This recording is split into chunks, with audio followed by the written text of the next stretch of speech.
అందరికీ నమస్కారం.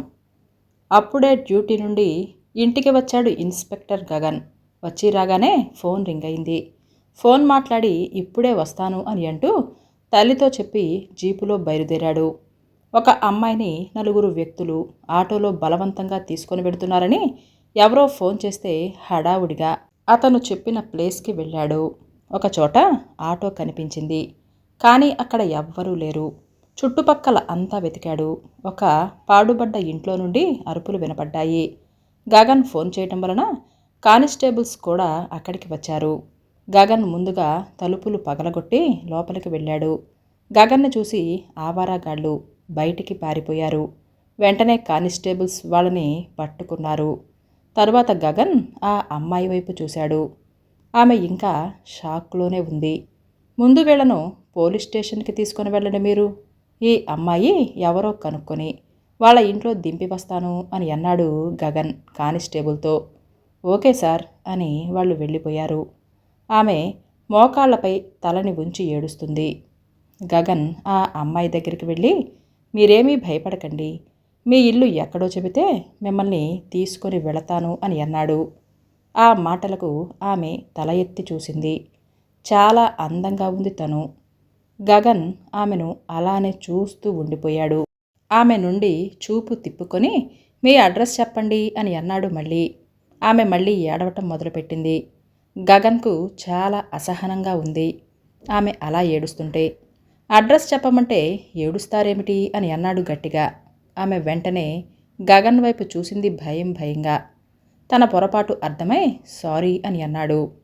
నాకు ఎవరూ లేరండి, మాది అనకాపల్లి దగ్గర ఒక పల్లెటూరు.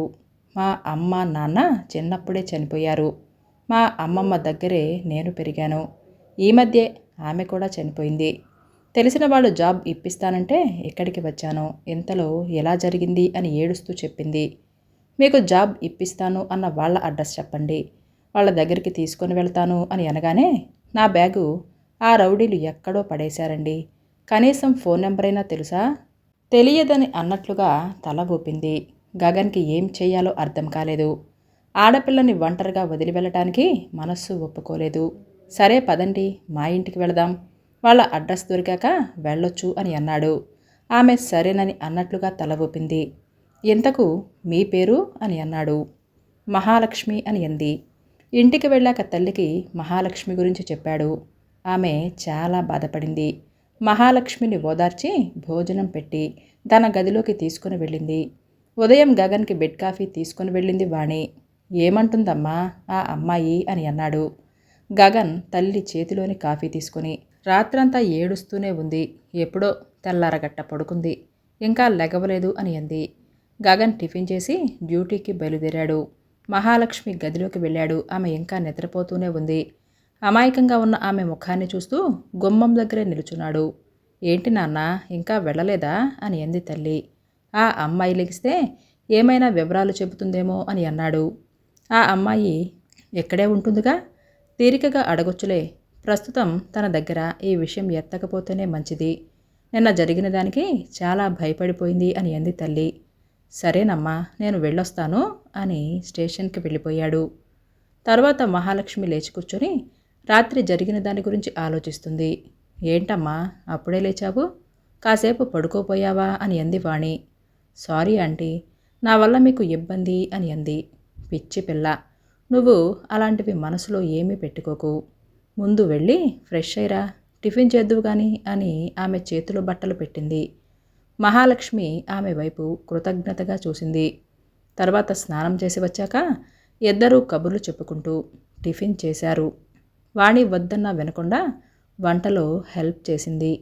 రామహాలక్ష్మి, రామ్మ భోజనం చేద్దువు గాని అని అంది. వద్దాంటీ, నాకు ఆకలిగా లేదు అని అంది. నువ్వు తినకపోతే నేను కూడా తినను అని అనగానే ఆమె చూపిస్తున్న ప్రేమకు మహాలక్ష్మికి కన్నీళ్లు ఆగలేదు. ఏంటమ్మా ఏడుస్తున్నావు అని అనగానే ఏమీ లేదండి, పదండి భోజనం చేద్దాం అని అంది. గగన్ వచ్చాక మహాలక్ష్మిని కలిసి ఆమె వివరాలు తెలుసుకున్నాడు. తొందరలోనే వాళ్ళ అడ్రస్ కనుక్కుంటాను అని అన్నాడు. థ్యాంక్స్ అండి, మీరు రాకపోయి ఉంటే రాత్రి ఏమయ్యేదో తలుచుకుంటేనే చాలా భయంగా ఉంది అని అంది. మీరదేమీ మనసులో పెట్టుకోకండి అని అక్కడి నుంచి వెళ్ళిపోయాడు. మహాలక్ష్మి ఇంటి పనులన్నీ తనే చేస్తుంది. వాణి వద్దన్నా వినకుండా. ఆమె ఇంట్లో మనిషిలా కలిసిపోయింది. వాణి ఆమెను ప్రేమగా చూసుకునేది. గగన్ ప్రతిరోజు అర్ధరాత్రి అయ్యాక వచ్చేవాడు. అతను వచ్చే వరకు మెలకువగా ఉండి అతను తిన్నాక పడుకునేది. నా కోసం వెయిట్ చేయకండి అని అనేవాడు గగన్. అయినా సరే ఆమె వినిపించుకునేది కాదు. గగన్, రేపు కారుణ్య అమెరికా నుంచి వస్తుందట. నిన్న మామయ్య ఫోన్ చేశారు. వచ్చే ముహూర్తాలలోనే మీ పెళ్లి జరిపిద్దాం అని అనుకుంటున్నాం అని అనగానే ఇప్పుడు తొందరేముంది అని అన్నాడు గగన్. ఎప్పటికప్పుడు అలానే చెప్తున్నావు అని అంది. గగన్కి కారుణ్యని పెళ్లి చేసుకోవటం ఇష్టం లేదు, కానీ తల్లి బాధపడుతుందని మీ ఇష్టం అని అక్కడి నుంచి వెళ్ళిపోయాడు. ఏంటండి పెళ్ళంటున్నారు? ఎవరికి అని అంది మహాలక్ష్మి. ఇంకెవరికి, మన గగన్కి. మా అన్నయ్య కూతురికి పెళ్లి చేద్దామని వాడి చిన్నప్పుడే అనుకున్నాము అని అంది. ఎందుకో తెలియదు, ఆ మాట విన్న వెంటనే మహాలక్ష్మికి కళ్ళల్లో నీళ్లు తిరిగాయి. వెంటనే గదిలోకి వెళ్ళిపోయింది. తనకు తెలియకుండానే గగన్ను ఇష్టపడటం మొదలుపెట్టింది. అందుకే అతనికి పెళ్ళనేసరికి ఆమె బాధపడింది. కాసేపటికి కళ్ళు తుడుచుకొని, ఏంటి మహాలక్ష్మి నువ్వు చేస్తున్నది? ఆయన నిన్ను కాపాడిన దేవుడు, అతన్ని పూజించాలి, కానీ నీవాడిగా కోరుకోవటం తప్పు అని తనకు తానే చెప్పుకుంది. తర్వాత రోజు వాణి మహా వంట చేస్తుంటే అక్కడికి తుఫానులో వచ్చింది కారుణ్య. అత్త, మీ అబ్బాయి ఇంకా మారలేదు చూసావా? నా కోసం ఎయిర్పోర్టుకు కూడా రాలేదు. కనీసం నేను వచ్చాక ఫోన్ చేసినా లిఫ్ట్ చేయలేదు అని అంది కంప్లైంట్ చేస్తూ. వాడి సంగతి నీకు తెలుసు కదా, రేపు పెళ్ళయ్యాక నువ్వే మార్చుకోవాలి అని అంది. మారుస్తా అని పక్కనే ఉన్న మహాలక్ష్మిని చూస్తూ, అత్తయ్య, ఈ అమ్మాయి ఎవరు అని అడిగింది. వాణి మహా గురించి అంతా చెప్పింది. అయిన వాళ్ళ దగ్గర బంధువుల దగ్గరకు పంపకుండా పెళ్లి కాని ఆడపిల్లను ఇంట్లో పెట్టుకోవటం ఏమిటి అని అంది కారుణ్య. వాళ్ళ బంధువులు ఎవరూ ఇక్కడ లేరు, తెలిసిన వాళ్ళ అడ్రస్ కూడా పోయింది అని చెప్పింది వాణి. కారుణ్య వెళ్ళిపోయాక ఆమె అన్నమాటల గురించి ఆలోచించింది మహా. ఆమె చెప్పింది కూడా నిజమే కదా. వాళ్ళ మంచితనం కొద్దీ నన్ను ఇక్కడ ఉండమన్నారు. ఇక తను ఇక్కడ ఉండి వాళ్లను ఇబ్బంది పెట్టకూడదు. గగన్ గారు వచ్చిన వెంటనే ఆయనకు చెప్పి వెళ్ళిపోవాలి అని అనుకుంది. డల్గా ఉన్న మహాలక్ష్మిని చూసి, ఏంటమ్మా కారుణ్య అన్నమాటలకు బాధపడుతున్నావా? తన మాటలు ఏమీ పట్టించుకోకు, నువ్వు ఈ ఇంటి మనిషివి అని అంది. లేదాంటీ, నేనేమీ బాధపడటం లేదు అని అంది. అలా అయితే వచ్చి నాతో పాటు భోజనం చెయ్యి అని మహాలక్ష్మిని బలవంతంగా భోజనానికి తీసుకుని వెళ్ళింది. ఉదయాన్నే కారుణ్య తండ్రి రాజగోపాల్ వచ్చారు. ఎంగేజ్మెంట్ గురించి మాట్లాడుకొని ముహూర్తం కూడా నిర్ణయించుకున్నారు. వాళ్ళు వెళ్ళాక వారం రోజులలో పనులన్నీ అవుతాయా? నాకు చాలా కంగారుగా ఉందిరా అని అంది తల్లి. నువ్వేమీ టెన్షన్ పడకమ్మా, అంతా నేను చూసుకుంటానుగా, నువ్వు హాయిగా కూర్చొని చూస్తూ ఉండు చాలు అని అన్నాడు. ఆ తర్వాత రోజు గగన్ డ్యూటీకి వెళ్ళాక వాణి మహాలక్ష్మి షాపింగ్కి వెళ్ళారు. ఉదయం వెళ్ళిన వాళ్ళు సాయంత్రానికి తిరిగొచ్చారు. ఆంటీ, మీతో ఎప్పుడూ షాపింగ్కి రాను, మొత్తం ఊరంతా తిప్పారు, నా కాళ్ళు నొప్పులు పుడుతున్నాయి అని అంది కుర్చీలో కూర్చుంటూ. అందుకు వాణి నవ్వుతూ, ఇదేం షాపింగు, అసలు మీ అంకుల్ ఉన్నప్పుడు వారానికి ఒకసారి వెళ్ళేవాళ్ళం. పాపం నాతో పాటు ఎంతో ఓపికగా తిరిగేవారు. నిజంగా అంకుల్ చాలా గొప్పవారు అని అంది మహా. ఇవిగో ఈ కవర్లు నా గదిలో పెట్టి ఇవి నీ గదిలో పెట్టుకో, రేపు బ్లౌజులు పట్టించడానికి వెళదాం అని అనగానే, నాకెందుకు ఆంటీ, ఇప్పటికే చాలా కొన్నారు, ఇవి కూడా ఎందుకంటే, మహా నువ్విలా అంటావనే నీకు చెప్పకుండా కొన్నాను. ఎందుకంటావు ఏంటి, నా ముచ్చట నాది అని అంది. తర్వాత గగన్ ఇంటికి వస్తూనే, అమ్మా కారుణ్య రేపు షాపింగ్కి వెళదాము అని అంటుంది, నువ్వు కూడా వస్తావా అని అన్నాడు. మా షాపింగ్ అయిపోయింది, మీరు వెళ్ళండి అని చెప్పింది తల్లి. కారుణ్య మొత్తం సిటీలోని షాప్స్ అన్నీ తిప్పింది. ఎక్కడ ఒక్కటి కూడా నచ్చలేదు. ఊరంతా తిరిగి తనకు నచ్చినవి కొనుక్కుంది. గగన్ తనకు కావలసినవి అన్నీ కొనుక్కున్నాడు. అక్కడ ఒక డ్రెస్ చూడగానే మహాలక్ష్మి గుర్తుకొచ్చింది. వెంటనే ఆ డ్రెస్ ప్యాక్ చేయించాడు. ఎవరికి అని అడిగింది కారుణ్య. మహాలక్ష్మికి అని అన్నాడు గగన్. అలా అనేసరికి కారుణ్యకు కోపంతో ముఖం ఎర్రబడింది. కారుణ్యను ఇంటి దగ్గర దింపి తను వాళ్ళ ఇంటికి వచ్చాడు. ఇంటికి రాగానే ఏంటి అలసిపోయినట్లుగా ఉన్నావు అని తల్లి అనగానే మీ ఆడవాళ్లతో షాపింగ్ అంటే అంతేగా అని అన్నాడు. తాను కొన్నవి చూపించాడు. మహాలక్ష్మికి కొన్న డ్రెస్ను తల్లికిచ్చి తనకివ్వమన్నాడు. నువ్వు వెళ్ళివ్వు పైన ఉంది అని గగన్కి కాఫీ ఇస్తూ చెప్పింది. గగన్ కాఫీ తాగి డ్రెస్ తీసుకొని పైకి వెళ్ళాడు. గదిలో మహాలక్ష్మి బ్లౌజ్కి బ్యాక్ హుక్స్ పెట్టుకోవటానికి కుస్తీ పడుతుంది. ఎంతకీ అవి అందటం లేదు.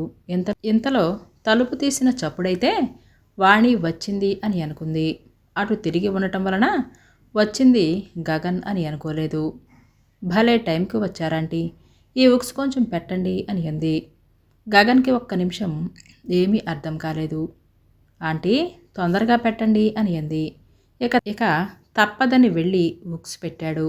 అబ్బా ఎప్పటి నుండో ట్రై చేస్తున్నాను తెలుసా, చేతులు కూడా నొప్పులు వచ్చాయి, వద్దంటే కుట్టించారు, ఎలా ఉందో చూసి చెప్పండి అని అంటూ ముందుకు తిరిగింది. ఎదురుగా గగన్. ఇద్దరి కళ్ళు ఒక్కసారిగా కలుసుకున్నాయి. మహాలక్ష్మి తన ఒంటి మీద ఓణీ లేదన్న విషయం కూడా మర్చిపోయి అతన్నే చూస్తుంది. గగన్ ఆమెను చూస్తూ బొమ్మలా నిలబడ్డాడు. కింద నుండి వాణి పిలిచేసరికి మహాలక్ష్మి ఒక్కసారిగా ఉలిక్కిపడింది. గగన్ ఆమె నుండి చూపు తిప్పుకున్నాడు. మహాలక్ష్మి వెంటనే చుట్టూ వెతికి ఓణి కప్పుకుంది. సారీ, ఇలా వచ్చి ఉండకూడదు, నీకోసం డ్రెస్ తెచ్చాను అని అంటూ తనకి ఒక కవర్ ఇచ్చాడు. అది ఆంటీ అనుకొని మహాలక్ష్మి ఏదో చెప్పబోతుంటే తల్లి పిలిచేసరికి వెళ్ళిపోయాడు. అయినా నాకు కొంచెం కూడా బుద్ధి లేదు, తలుపు వేసుకోకుండా ఉండటం నాది బుద్ధి తక్కువే అని అనుకుంది మహా. అనవసరంగా వెళ్ళాను, అమ్మకిచ్చి పంపించాల్సింది, తాను ఏమనుకుంటుందో అని అనుకున్నాడు. ఇద్దరూ భోజనాల దగ్గర ఎదురుపడ్డారు. కానీ ఒకరిని ఒకరు చూసుకోలేదు, మాట్లాడుకోలేదు. రాత్రి ఇద్దరికీ నిద్ర కరువైంది. గగన్ జరిగింది తలుచుకొని కలవరపడ్డాడు. ఒక అమ్మాయితో ఎంగేజ్మెంట్ అవ్వబోతూ ఇంకొక అమ్మాయి గురించి ఆలోచించటం సభ్యత కాదని అనుకుని తనకు తానే సర్ది చెప్పుకున్నాడు. అయినా మహాలక్ష్మి గుర్తుకొస్తూనే ఉంది అతనికి. నిద్ర లేవగానే మహాలక్ష్మి బెడ్ మీద కాఫీతో ఎదురొచ్చింది. ఏమీ జరగనట్లు మామూలుగానే ఉంది. తను బాగానే ఉంది కదా, నేనే ఎక్కువగా ఊహించుకుంటున్నాను అని అనుకుంటున్నాడు మనసులో. టిఫిన్ చేస్తున్నప్పుడు అందరికీ ఫోన్ చేసి చెప్పావా అని అడిగింది వాణి. అందరినీ రేపే రమ్మన్నాను అని చెప్పాడు. అమ్మా మేబీ వాళ్ళందరూ రేపే వస్తారు అని అన్నాడు. వాణి మహాలక్ష్మి ఇద్దరూ క్షణం తీరిక లేకుండా అన్ని పనులు చేస్తున్నారు. గగన్ వంట మనిషిని పెట్టిన బంధువుల కోసం వీళ్ళే రకరకాల పిండి వంటలు చేశారు. ఊరు నుండి బంధువులు అందరూ వచ్చారు. వాళ్లకు కావలసినవి అన్నీ మహాలక్ష్మి దగ్గరుండి చూసుకునేది. అందరూ ఆ అమ్మాయి ఎవరు అని అన్నట్లుగా చూశారు. వాణి తోటికోడలైతే ఆగలేక ఆ అమ్మాయి ఎవరక్క అని అంది. మహా గురించి వాళ్లకు చెప్పింది వాణి. మహాలక్ష్మి అందరితో త్వరగానే కలిసిపోయింది. ఎవరికి ఏం కావాలన్నా ఆమెనే పిలిచేవారు. అప్పుడే వచ్చిన గగన్ను ఏంట్రా మమ్మల్ని రమ్మని నువ్విప్పుడా వచ్చేది అని అంది గగన్ అత్తయ్య శాంత. చిన్న కేసు వస్తే వెళ్ళానత్తయ్య, అందరూ భోజనాలు చేశారా అని అడిగాడు. మహాలక్ష్మి దయవలన కడుపు నిండా తిన్నాము అని అంది గగన్ పిన్ని మంజుల. గగన్ ఒక్కసారి మహాలక్ష్మిని చూశాడు. వడిలిపోయిన ఆమె ముఖాన్ని చూసి పాపం పని ఎక్కువైనట్లుగా ఉంది అని అనుకున్నాడు. ఉదయం అందరం ఫంక్షన్ హాల్కి వెళ్ళాము. కారుణ్య ఫ్యామిలీ, గగన్ ఫ్రెండ్స్ కూడా వచ్చేశారు. ఇప్పుడు ఎందుకంటే ఇవన్నీ నగలు పెడుతున్న వాణిని వారించింది మహాలక్ష్మి. ఇప్పుడు కాకపోతే ఇంకెప్పుడు అలంకరించుకుంటావు? నీ ఈడు పిల్లల్ని చూడు, ఎలా మేకప్లు వేసుకుంటున్నారు, ఎన్ని రకాల నగలు పెట్టుకున్నారు అని అంటూ నగలన్నీ పెట్టింది వాణి. ఇప్పుడు చూడు ఎంత అందంగా ఉన్నావో, నాకే గనక ఇంకొక కొడుకుంటే నీకిచ్చి పెళ్లి చేసేదాన్ని అని అంటూ మెటికలు విరుస్తూ అంది. తల్లి కోసం అక్కడికి వచ్చిన గగన్ ఆమె అన్నమాటలు విని నవ్వుకున్నాడు. మహాలక్ష్మి వైపు చూసి నిజంగా చాలా అందంగా ఉంది అని అనుకున్నాడు. గగన్ మహాలక్ష్మిని చూడటం కారుణ్య చూసింది. అనుకున్న ముహూర్తానికి ఎంగేజ్మెంట్ జరిగింది. బంధువులు అందరూ కాబోయే వధూవరులను ఆశీర్వదించారు.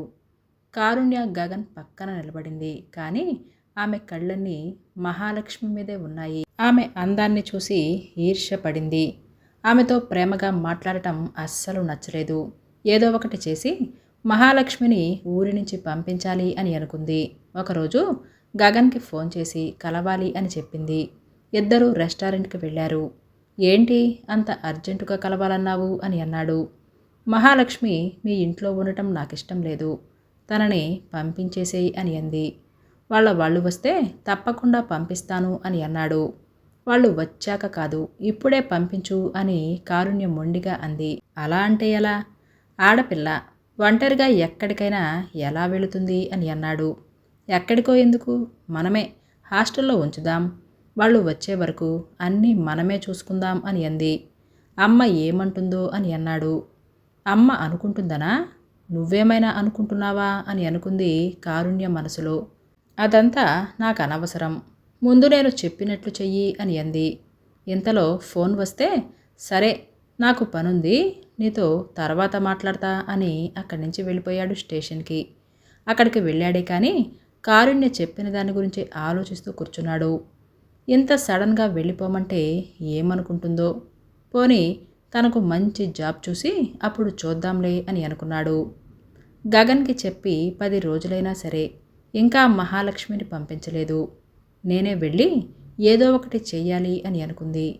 కారుణ్య డైరెక్ట్గా మహాలక్ష్మితో మాట్లాడాలని గగన్ ఇంటికి వెళ్ళింది. వాణి గుడికి వెళ్ళటంతో మహాలక్ష్మి ఒక్కతే ఇంట్లో ఉంది.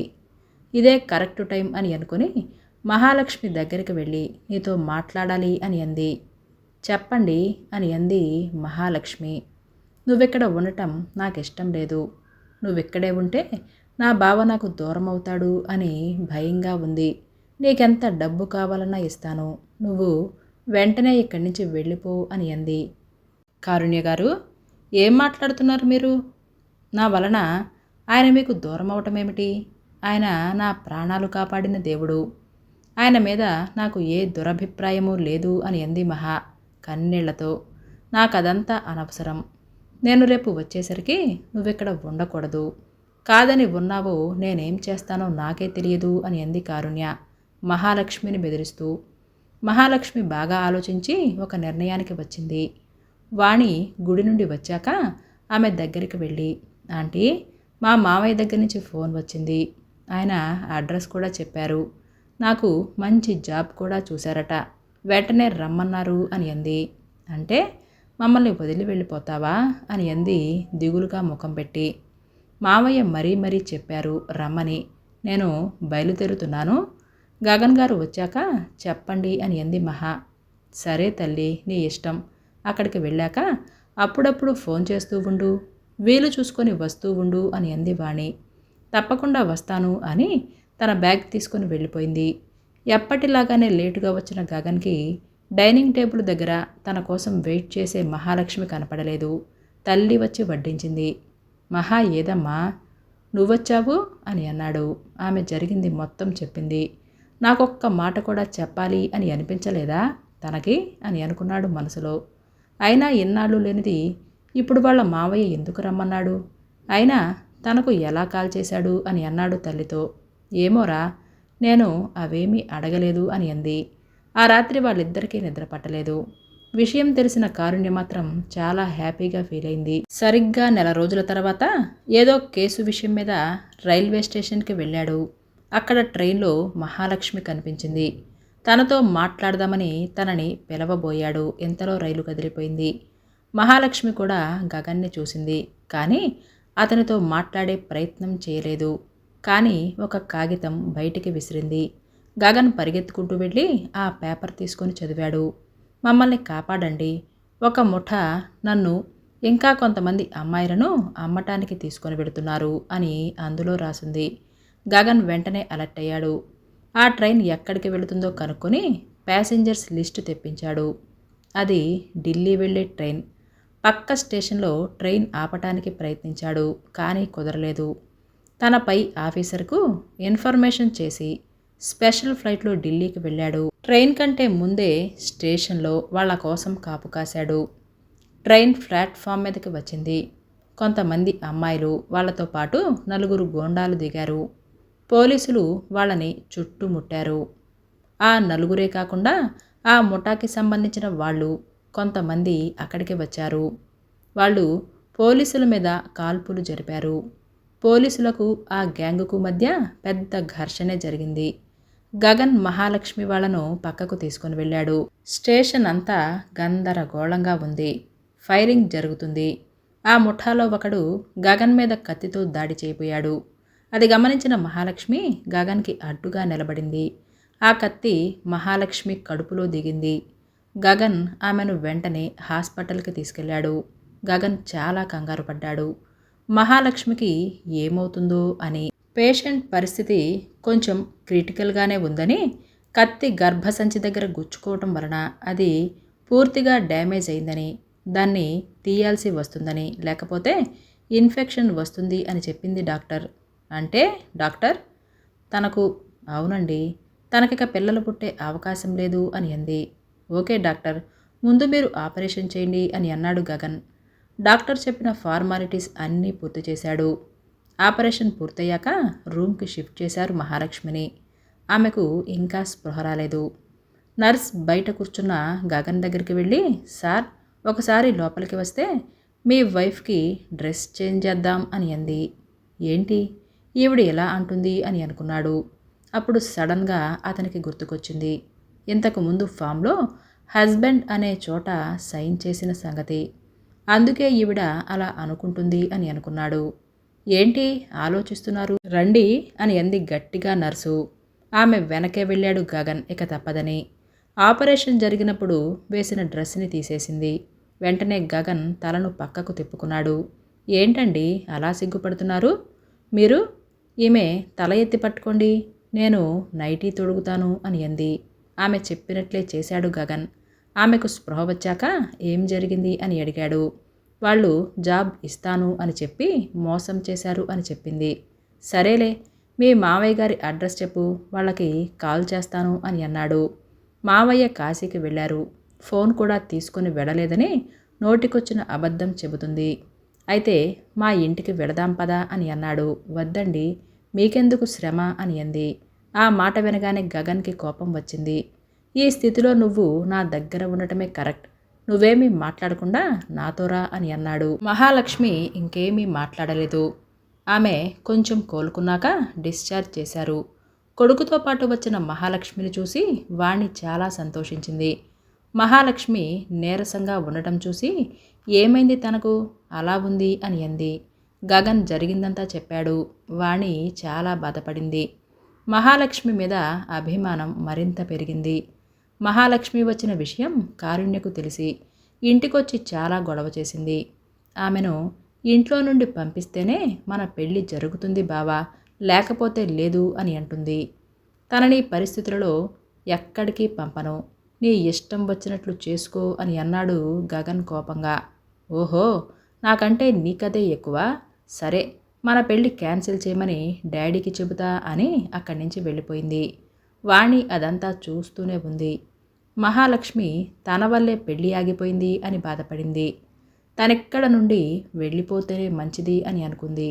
అందరూ నిద్రపోయాక తన బ్యాగ్ తీసుకుని బయటికి వస్తూ ఉండగా ఎక్కడికి వెళుతున్నావు అన్న పిలుపుతో వెనక్కి తిరిగింది.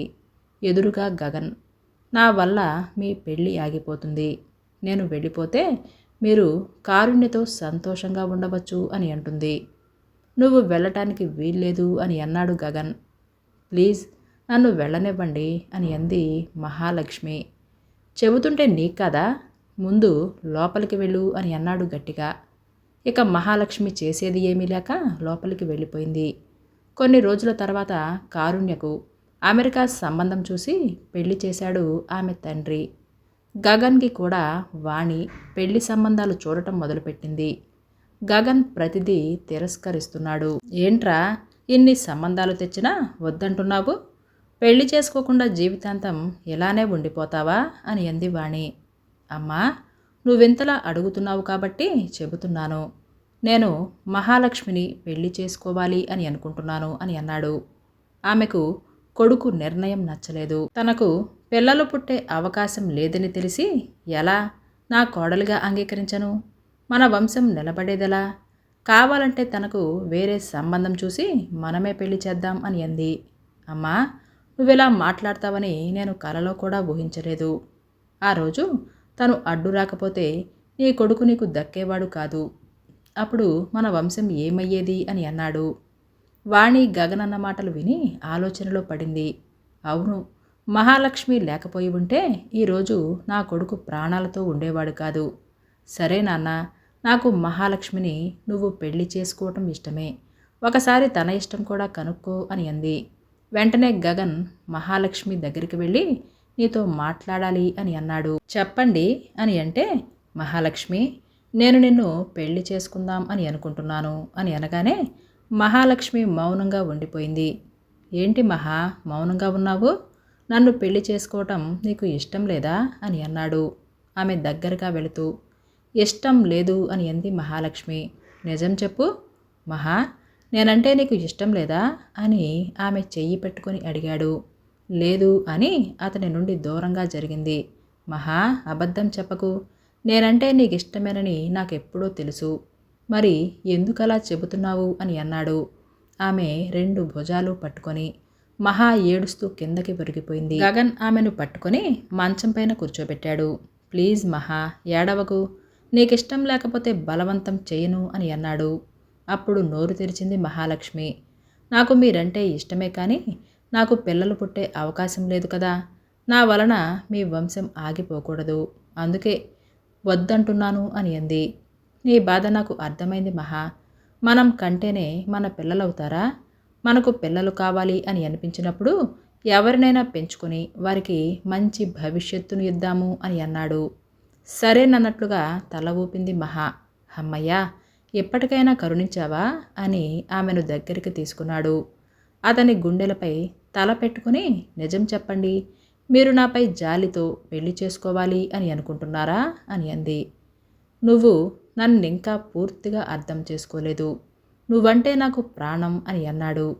పద, ముందు అమ్మకి ఈ విషయం చెబుదాము అని కిందకి వెళ్ళి పెళ్లికి ముహూర్తం పెట్టించమని అన్నాడు. వాళ్ళిద్దరి పెళ్లి అంగరంగ వైభవంగా జరిగింది. కొద్ది రోజుల తర్వాత అనాథ ఆశ్రమం నుండి ఒక బాబుని తెచ్చుకొని అపురూపంగా పెంచుకుంటున్నారు. బాబుకి నిఖిల్ అని పేరు పెట్టారు. వాణి, మహాలక్ష్మి ఇద్దరికీ రోజంతా బాబుతోనే సరిపోయేది.